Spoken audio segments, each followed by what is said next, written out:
ഇന്നും പ്രധാനമായി മറ്റൊരു ചർച്ചാ വിഷയമായത് CPM SDPI ബാന്ധവമാണ്. അതൊരു പ്രധാന രാഷ്ട്രീയ ചർച്ചയായി തന്നെ നിലനിൽക്കുകയാണ്. മുഖ്യമന്ത്രി അവസരവാദത്തിൻ്റെ ആൾരൂപമായി എന്നാണ് VD സതീശൻ ഇന്ന് ആ വിഷയത്തിൽ പറഞ്ഞത്. SDPIയും അതുപോലെ PDPയും RSSുമായൊക്കെ മുഖ്യമന്ത്രി കൂട്ടുകൂടുന്നു. എല്ലാ ന്യൂനപക്ഷ ഭൂരിപക്ഷ വർഗീയതയുമായി പിണറായി വിജയൻ കൂട്ടുകൂടുന്നു എന്നാണ് VD സതീശൻ്റെ ആരോപണം. SDPക്കാർ കൊന്ന അഭിമന്യുവിൻ്റെ വീട്ടിൽ പോയി മാപ്പ് പറയുകയാണ് ചെയ്യേണ്ടത് എന്ന് VD സതീശൻ ആക്ഷേപിക്കുന്നു. രക്തസാക്ഷികളുടെ ഫണ്ട് മുക്കുന്ന പാർട്ടിയാണ് CPM എന്ന് ആക്ഷേപിക്കുന്നു. അഭിമന്യുവിൻ്റെ ഫണ്ട് പോലും മുക്കി എന്ന് ആക്ഷേപിക്കുന്നു. അത് അന്വേഷിച്ചിട്ട് മുഖ്യമന്ത്രി തങ്ങളോട് കണക്ക് ചോദിച്ചാൽ മതി എന്നൊക്കെയുള്ള പരിഹാസങ്ങളും VD സതീശൻ്റെ ഭാഗത്തു നിന്ന് വരികയാണ്. VD സതീശൻ ഇന്ന് രൂക്ഷമായ രീതിയിൽ തന്നെയാണ് പ്രതികരണങ്ങൾ നടത്തുന്നത്.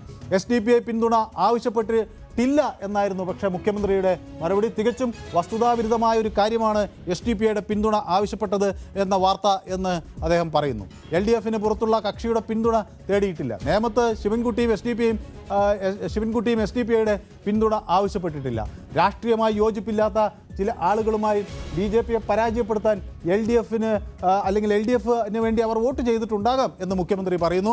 പക്ഷേ SDPI വോട്ട് വേണ്ടെന്ന് എപ്പോഴാണ് UDF പറഞ്ഞതെന്നും അദ്ദേഹം ചോദിക്കുന്നു. പാലക്കാട് ഉപതെരഞ്ഞെടുപ്പിനെ കുറിച്ചും അവിടെ ഉണ്ടായിരുന്ന ചങ്ങാത്തക്കുത്തെക്കുറിച്ചുമൊക്കെ മുഖ്യമന്ത്രി ഇന്ന് സൂചിപ്പിക്കുകയാണ്. VD സതീഷിനെതിരെ SDPI സംസ്ഥാന പ്രസിഡന്റ് ഇന്ന് എത്തുകയാണ്.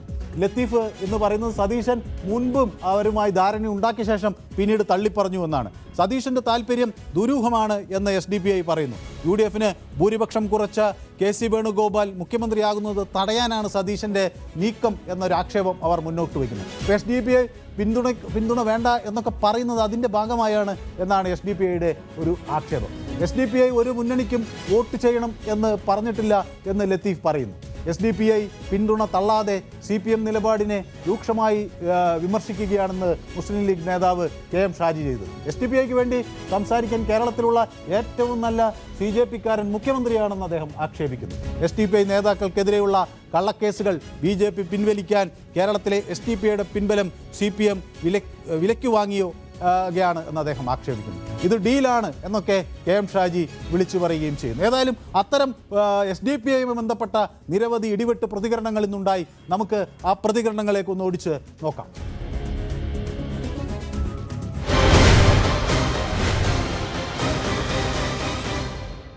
SDPIയുമായി മുഖ്യമന്ത്രി കൂടും, PDPയുമായി മുഖ്യമന്ത്രി കൂടും, മുഖ്യമന്ത്രി RSSുമായിട്ടും കൂടും. അതിനാണ് അവസരവാദം എന്ന് പറയുന്നത്. കൃത്യമായ അവസരവാദമാണ് ഇത്. CPMന്റെ അവസരവാദമാണ്, മുഖ്യമന്ത്രി പിണറായി വിജയന്റെ അവസരവാദമാണ്. എല്ലാ ന്യൂനപക്ഷ വർഗീയതയുമായും ഭൂരിപക്ഷ വർഗീയതയുമായും പിണറായി വിജയൻ എങ്ങനെയെങ്കിലും ജയിക്കാൻ വേണ്ടി കോംപ്രമൈസ് ചെയ്യാം. ഞങ്ങളെ LDFന് പുറത്തുള്ള ഇത്തരത്തിലുള്ള ഏതെങ്കിലും ഒരു കക്ഷിയുടെ പിന്തുണ വേണം എന്ന് പറഞ്ഞ് ഞങ്ങൾ സമീപിക്കുന്ന നില ഉണ്ടായിട്ടേയില്ല.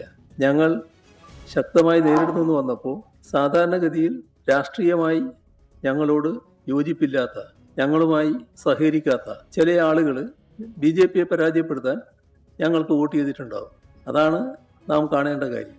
പ്രതിപക്ഷ നേതാവ് VD സതീശൻ SDPയുടെ വോട്ട് വേണ്ട എന്ന് അസന്നിഗ്ധമായി പ്രഖ്യാപിച്ചു കഴിഞ്ഞു. ഇത് അദ്ദേഹത്തിന്റെ ഒരു പുതിയ നിലപാടായി നമ്മൾ പരിഗണിക്കുന്നില്ല. അദ്ദേഹം മുമ്പും കഴിഞ്ഞ ലോക്സഭാ തിരഞ്ഞെടുപ്പിൽ കോൺഗ്രസുമായി ധാരണയാക്കിയതിനു ശേഷം പ്രഖ്യാപിച്ച പിന്തുണയെയും അദ്ദേഹം പിന്നീട് തള്ളിപ്പറയുകയും SDPയുടെ വോട്ട് വേണ്ടെന്ന് പറയുകയും ചെയ്തിരുന്നു. മോദിയോട് SDPIക്ക് വേണ്ടി സംസാരിക്കാൻ ഇന്ന് കേരളത്തിലുള്ള ഏറ്റവും നല്ല CJPക്കാരൻ അത് സഖാവ് പിണറായി വിജയനാണ്.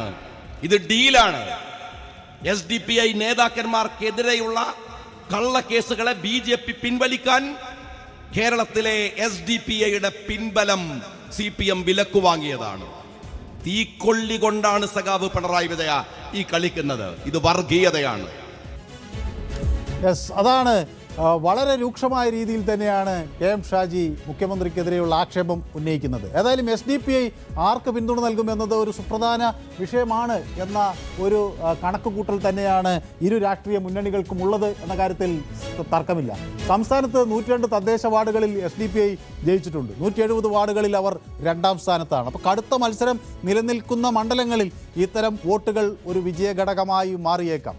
അപ്പോൾ വർഗീയമായ വിട്ടുവീഴ്ചയില്ല എന്ന് പ്രഖ്യാപിക്കുമ്പോൾ പോലും SDPIയുമായി ബന്ധമില്ല എന്ന് പൂർണ്ണമായി പറയാൻ ആളുകൾ മടിക്കുന്നത് എന്തുകൊണ്ടാണ് എന്നതിൽ നിന്ന് വ്യക്തമാണ്. അപ്പോൾ അവരുടെ വോട്ടുകൾ വേണ്ട എന്ന് തറപ്പിച്ചു പറയാനുള്ള മടിയുടെ കാരണം അതാണ്. ഇതിനിടയിൽ SDPIയുടെ ദേശീയ പ്രസിഡന്റ് MK ഫൈസി ചില തുറന്നു പറച്ചിലുകൾ നടത്തി. കേരളത്തിൽ പ്രധാന രാഷ്ട്രീയ പാർട്ടികളുമായി പലതരത്തിലുള്ള സഖ്യസാധ്യതകൾ ഉണ്ടാകാം, അതൊക്കെ പൊതുസമൂഹത്തെ അറിയിക്കേണ്ടതില്ല എന്നാണ് അദ്ദേഹം പറയുന്നത്. ഇതൊക്കെ SDPI ഏത് തരത്തിൽ ഈ തെരഞ്ഞെടുപ്പിൽ അതിൽ ഇടപെടലുകൾ നടത്തും എന്നതിൻ്റെ സൂചനകളായാണ് വരുന്നത്. കൂടുതൽ വാർത്തകൾക്ക് News 18 Keralam YouTube channel subscribe ചെയ്യുക.